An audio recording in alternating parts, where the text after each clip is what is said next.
Chat, I want to watch this. Is a sport industry a huge mistake? Oh, definitely. Sports betting in most places in America. A decision that has led to our lives today, which is waking up and being absolutely waterboarded by sports gambling advertising. America's #1 sports book. FanDuel. FanDuel Casino. FanDuel. Free chicken dinners with FanDuel Casino. Free chicken dinner!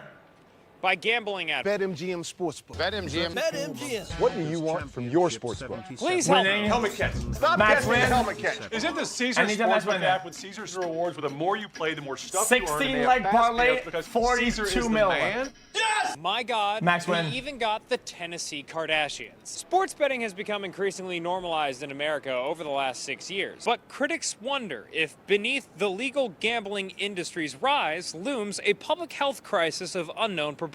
So is regulated gambling a healthy future for sports entertainment? Or have we opened a Pandora's sportsbook, putting millions of people at risk of addiction? Let's fucking find out.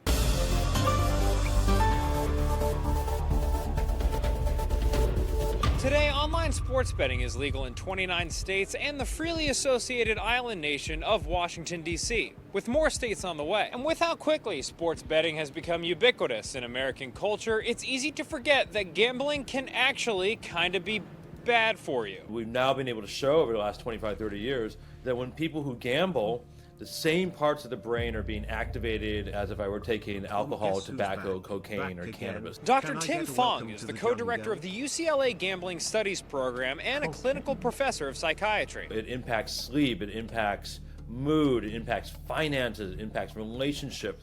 And when you have a product that's being... But he said cannabis. Isn't that weed? Isn't that weed? But dude, it's just a plant, bro. Chat, it's just a plant, bro.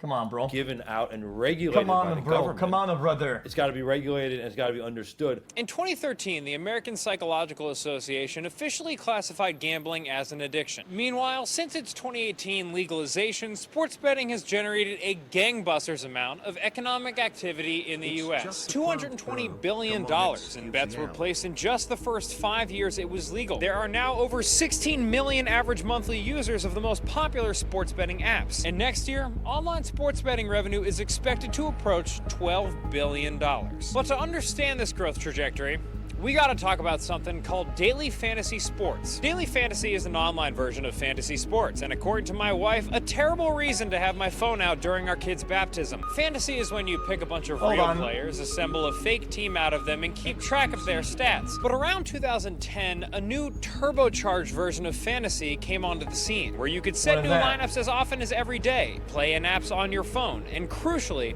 put money down on the results. So you had two competitors that really arose to the top of the market here, DraftKings and FanDuel. Kenneth Vogel is a New York Times investigative reporter who was part of a team that wrote a series of major stories about the betting industry's rise in America. And they made a business out of fantasy sports and allowed players to... You promote this brain rot. That God will not have mercy on your tarnished soul. How sorry, dude. Bro, I'm so tarnished. Dude. Not put money on the performance of those teams. They would push back against the use of the term wager there. Even though gambling on sports was still broadly illegal, Congress had previously determined that fantasy sports were actually a game of skill, not luck, meaning that putting money on the results wasn't gambling. Which reminds me a lot of an argument my high school friend Chaz used to make about the pullout method. The gray area in which these fantasy companies operated was pretty controversial, even at the time. A lot of state attorney generals and even some sportsbook CEOs publicly said that they considered daily fantasy to be gambling, but the industry saw it differently. So you don't view what you do here at FanDuel as gambling? No. That's a word that isn't used very much around here, I take it. Still, FanDuel and DraftKings clearly understood that they were operating in murky waters and made a huge lobbying push to defend themselves. And they were pretty successful. By 2017, 19 states had passed laws explicitly legalizing daily fantasy sports. But this effort wasn't just about creating a legal framework for daily fantasy. The industry's big kahuna was still out there, swimming around. Alcohol exists, yet alcohol is still legal instead of socially. How is it any different? I'm not going to do any whataboutisms today. I'm not going to have this debate with chat. I'm just watching the video. This video seems pretty decent. in the deep blue sea, just waiting to be caught. I'm talking about full-on sports betting. Breaking news: the Supreme Court this morning striking down the federal ban on sports betting. Now it leaves it up to the states. When that happened, the industry was ready to get lobbying, thanks to their powerful network of relationships in state capitals that they built during their daily fantasy push. There was a lot of like whining and dining. That was my colleague Eric Lipton and a photographer. You guys fail to understand, Chad, that in all gambling, which is like slots, real life table shit, sports betting is much worse. Guys, by comparison, sports betting is a massive chunk of the problem. If not, that's what people in the US do. People are like that shit. This is a party that it's was the biggest industry by the industry. It is the biggest industry in gambling by a long shot. Or by lobbyists who were representing the industry. The lawmakers were smoking cigars and drinking expensive scotch that was provided by the lobbyists and sort of schmoozing with them as the debate was unfolding a few blocks away in the Capitol. The industry's main arguments for legal sports betting, both then and now, are to... Oh, because it's not completely random. So what you're saying is that since it's not completely random, it makes more sense. Oh! You just have to choose the right machine, dude. Yeah, you just have to choose the right... Fight black market gambling and generate tax revenue. I like that. There's this big illegal market and there's no consumer protections, no tax revenue being generated. Why don't we just bring that in-house? A lot of states are understanding that it's really just common sense legislation to allow mobile sports betting. It raises tax revenues and it puts an illegal market out of business. And look, I know it's easy to go around bashing these corporate CEOs, especially when they got this mid-as-hell Zoom background. But is this a map of the lands you plan to conquer? Why do you have a black and white photo of the Industrial Revolution behind you? Come on, Matt. It could be worse. You've got some work to do, buddy. But my point, which I'm making very clearly and without getting sidetracked, my point is that the gambling black market is a problem, and regulating it would generate tax revenue. One of our biggest concerns, we have so much of the unregulated sports betting market, right? So these are the websites that are based in who knows where. They take all electronic, financing, so they're not subjected to the regulations of the state. But trying to shut them down is impossible because you don't even know where they exist. Now, it's impossible to know the exact size of the black market at this time, but some estimates had Americans illegally betting as much as $150 billion per year. But the industry's second point was that if states did vote to legalize, it would instantly create tax revenue. That's one of the things that the sports betting industry had going for it, after 2018 was, it's sort of a perverse way to think about it, but it was the pandemic. I mean, the pandemic put a real dent in state budgets. Who the heck the black does that? market, the promise of tax revenue. State budgets absolutely decimated by the pandemic. It was the perfect storm for sports betting companies to capitalize on. And capitalize, they have. There's a huge investor appetite around it. The companies are turning over massive Why is he amounts looking of at me money. like this? Everyone's very excited. Oliver Barnes is a reporter for the Financial Times who's been covering the gambling industry both in the US and the UK. Lawmakers are also quite excited, right? Because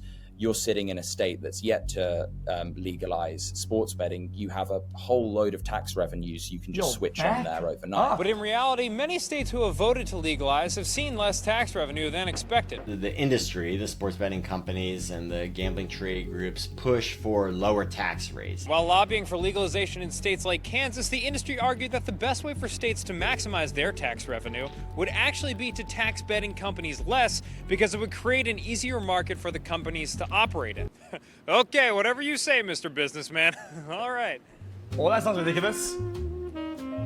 But in 14 jurisdictions that legalized and followed the industry's tax advice, revenues in 2022 were nearly $150 million less than predicted. And in addition to negotiating lower tax rates, the industry also convinced many states to classify huge chunks of their advertising spend as tax write-offs. When we talk about deductions for advertising and marketing, what we're really talking about is the promotional bets. And so what that is you see an ad and it says, get your first $100 of free bets, or we'll match your first $100 or what have you. And this is an incentive that the gambling companies are using to bring in new customers. And what they did was they convinced lawmakers in most states to allow them to deduct the cost of these promotional bets. In 2022 alone, the industry gave out almost $1 billion in these promo bets, costing states more than $120 million in potential taxes. States are losing money on promotional bets. I'm losing money on promotional bets. You and I aren't so different after all, Kansas. Maybe this could work out between us. And though tax revenue generated by the industry post-legalization has been underwhelming, you might say the opposite about its approach to marketing. Spreads to cover, overs to hit, and chances to live bet from the first down to the final whistle. Download BetMGM. You know what to do. The industry spent about $300 million on TV ads in 2023 and an estimated $1.8 billion in local markets. This marketing push even made it to college campuses. One deal between Michigan State and Caesars Sportsbook lets Caesars Caesarize part of its campus. Another between Colorado Boulder and PointsBet gave the school $30 every time one of their students signed up for the app and placed a bet. Granted, there's a lot of backlash to these deals. The lead gambling industry trade group now prohibits marketing on college campuses. And since then, Michigan State, Colorado, and other schools have canceled their partnerships. But what's so bad about these ads anyway? Getting Caesarized sounds fun. The public health issue is that this is an addictive product. Oh, I get it. Too fun. Richard Daynard is the lawyer who designed the litigation strategy against the tobacco industry, resulting in big tobacco costs. This guy looks like he just hit max. Up over $200 billion and changing the way they market cigarettes. We lied and told him we were 60 Minutes, and he agreed to tell us about his next target, the sports betting industry. There's the denial of, of dangers, presenting this thing as simply a harmless way to have fun. March 10th of last year, of 2023, that was the day that sports betting was unleashed in Massachusetts. There was just massive marketing. There'd be trash containers. It'd be on the side of buses, as well as on, television. Just about anything you turned on would have an ad for, one of the companies. Unfortunately, it's been a while since I've turned anything on, Professor. Daynard's Public Health Advocacy Institute recently backed a lawsuit in Massachusetts against DraftKings, and its focus is on one of those fun tax write-off promotional ads. According to the lawsuit, DraftKings knowingly and unfairly designed a $1,000 sign-up bonus. The $1,000 comes in the form of additional bets, which customers could only get if they first deposited $5,000, risked $25,000 within 90 days, and bet on events with worse odds than 3-to-1, which doesn't sound like I'm gonna get $1,000. The idea is for you to continue to bet, which is the way you develop and heighten an addiction, which is you keep at it, you keep doing it. We hope to, encourage, other litigation. This is hardly the only deceptive ad running in the United States. And there is some backlash building. We don't see cannabis ads on TV, do we? We don't see a lot of tobacco ads on TV anymore.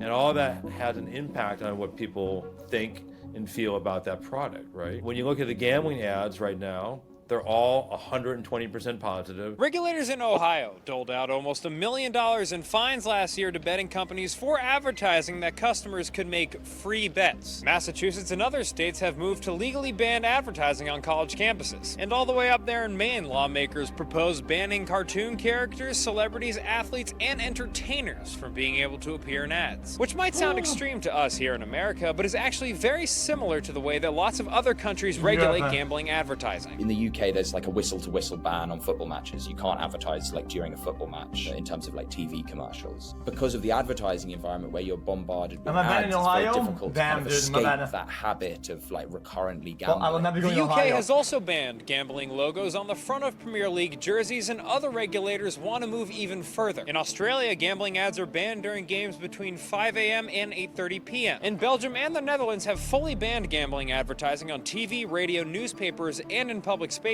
And these regulations are all a reaction to the way that gambling has proliferated in these countries post-legalization. The UK Gambling Commission earlier this year said that as many as 2.5% of their adult population could be problem gambling. Meanwhile, in Australia, citizens lose more gambling per capita than in any other country. And some worry that if the US isn't careful, we might not learn from these more mature markets. The real issue is, are we escalating up to a tipping point where... I mean, what else are you gonna do in Australia? You're stuck on a fucking floating piece of rock. Like, what else are you gonna do than play the pokies? You're on a fucking piece of rock, man. Or we could develop a gambling crisis. Like a My gambling boss on a piece of epidemic rock, like we have too. with opioids. I don't think we're there yet. And I think having these conversations now should, I think, prevent and mitigate a lot of those things like that. Well, it's all in a day's work, Dr. Fong. Happy to solve a public health crisis whenever, sir. So outside of ad regulations, what are some options that we have to create a safer, legalized sports betting market? One obvious tool is self-exclusion, which just means giving people the option to tell these sports betting companies, hey, don't let me use these apps ever again. But US self-exclusion technology lags behind the UK's. So I go to FanDuel and I say, I want to stop gambling, self-exclude me from FanDuel, which you can do in the US. But you then also have to go and self-exclude yourself from all the other apps. In some states, you can go to the state regulator and say, please self-exclude me from all of them. But in some states, that's an online process where you fill in a form. In some states, you literally have to write them a letter. And you compare that to the UK, where I go and ban myself from one betting app, they'll ban me from all of them. When you look at the US, the actual safety mechanisms in place, there's just considerably less of them. Other areas where the US can make improvements include eliminating betting with credit cards, which 20 states allow. Taking a closer look at live betting during games, where bettors can wager on things like how fast the next pitch will be. Bets where the odds are more advantageous for the sports books than normal. And increasing the amount of public funding towards problem gambling resources. In fact, 9 states provided zero funding for problem gambling services in 2023, and according to Dr. Fong, problem gambling receives just a fraction of the resources versus comparable programs for drugs and alcohol. Because the fundings that's available for gambling research, Texas doesn't give a fuck, dude. It is what it compared to is. Alcohol, tobacco, and substances is infinitesimal. It's tiny, barely registers. Bars. So we need to better understand, how do we keep people in that lane of social, recreational gambling without harm? Looking at all of these legal problems, lawsuits, and Kevin Hart telling me to download an app he probably doesn't use, it just makes me wonder if this has all been worth it. Is the industry right when they argue that the legalized system we're creating is better than just the good old black market? I don't know. What does someone with a smarter voice think? There's some truth in it, right? Which is, yes, they shifted a large number of consumers from the black market where there are no protections. Chat, they're gonna be going in circles now, chat. I get it. It's a good video though. Enjoyed it. Guys, I'm just getting bored. Guys, the lights are just lights. These are just lights. Again, wow, I cannot believe it. It's a 4 different light direction. It's very weird. Shut up, bitch.